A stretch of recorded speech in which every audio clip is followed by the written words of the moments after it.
राधे राधे, जय श्री कृष्णा। कैसे हैं आप सब? आप सभी भक्तों का मेरे चैनल में बहुत बहुत स्वागत है। तो देखिए आज की वीडियो, ज्येष्ठ के महीने में हमें लड्डू गोपाल जी की पूजा सेवा कैसे करनी चाहिए। अगर आपके घर में लड्डू गोपाल जी का बाल स्वरूप है तो आपको किन बातों का ध्यान रखना है, तो इसी के बारे में होने वाली है। तो देखिए, अगर लड्डू गोपाल जी आपके घर में नहीं भी है तो आप विष्णु भगवान जी की मूर्ति, प्रतिमा जो भी है आपके घर में उनकी पूजा करें, क्योंकि ज्येष्ठ के महीने में विष्णु भगवान जी की पूजा करने का बहुत अनंत गुना फल मिलता है।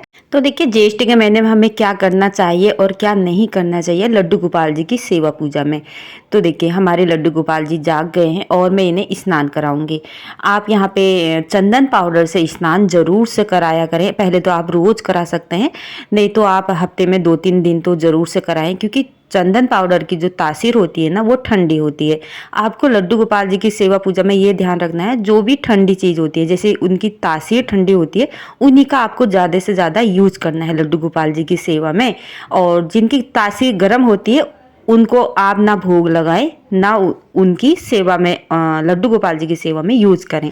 तो आप लड्डू गोपाल जी को ज्येष्ठ के महीने में चंदन का टीका जरूर से लगाया करें। और क्योंकि ज्येष्ठ के महीने में सबसे ज्यादा गर्मी होती है, तो ये ध्यान रखें लड्डू गोपाल जी की पूजा में। तो यहाँ पे मैंने लड्डू गोपाल जी का स्नान करा दिया है और चंदन पाउडर से। और अब मैं लड्डू गोपाल जी का अंग पोषण करूंगी, इत्र की मालिश करूंगी। आपको ये भी ध्यान रखना है, आपको लड्डू गोपाल जी का जो इत्र होता है ना, सर्दियों का अलग होता है और गर्मियों का अलग होता है। तो आप यहाँ पे खस का इत्र और चंदन का इत्र या गुलाब का इत्र, जो ठंडे इत्र होते हैं ना, वही आजकल यूज किया करें और लड्डू गोपाल जी को इत्र की सेवा जरूर से दिया करें।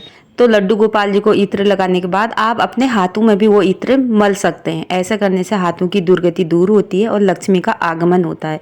तो देखिए, दूसरा आपको क्या करना है कि जो लड्डू गोपाल जी के वस्त्र है ना, वो कॉटन के होने चाहिए, हल्के होने चाहिए और भारी उनको वस्त्र ना पहनाए, जैसे कि उनको ठंडी लगे ऐसे कपड़े पहनाए जो ठंडे कपड़े होते हैं, या कॉटन के होने चाहिए। या आप उनको आजकल नेकर और टी शर्ट होती है ना जो ऊपर की, वो पहना सकते हैं, छोटे कपड़े, हल्के कपड़े।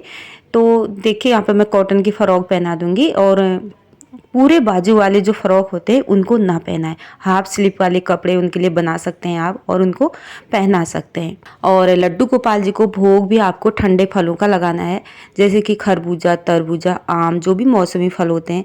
और यहाँ पे आप रूह अफ़ज़ा या जूस, गन्ने का जूस, जो भी मतलब आपके पास है वो लगा सकते हो। नींबू पानी का भोग लगा सकते हैं। यहाँ पे मेरे पास अभी अनार था तो मैंने तो अनार का भोग लगा दिया। आप खरबूजा, तरबूजा का भोग ज़्यादा से ज़्यादा लगाएं। यहाँ पे मैंने लड्डू गोपाल जी के लिए ताज़ा माखन बना रखा है और अनार का भोग लगा दूंगी।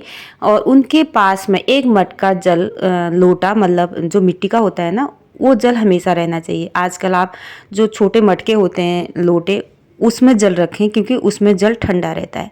और अगर आप तांबा, पीतल के लोटे में जल रखते हैं ना, जैसे जाड़ों में रखते थे, वो जल गर्म हो जाता है।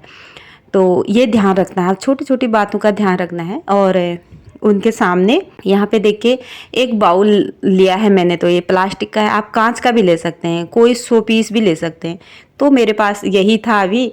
तो इसमें आप ठंडा जल भरें और इसमें थोड़ा इत्र डाल दें, थोड़ा गंगा जल डाल दें। आप कृत्रिम गंगा बना के उसमें गुलाब की पंखुड़ियाँ, जो भी आपके पास पुष्प हों ना, उसमें आप ऐसी सेवा भी दे सकते हैं, ताकि इससे लड्डू गोपाल जी को खुशबू भी आए और जो जल है ना ठंडा, उससे भी लड्डू गोपाल जी को ठंडक मिल सके।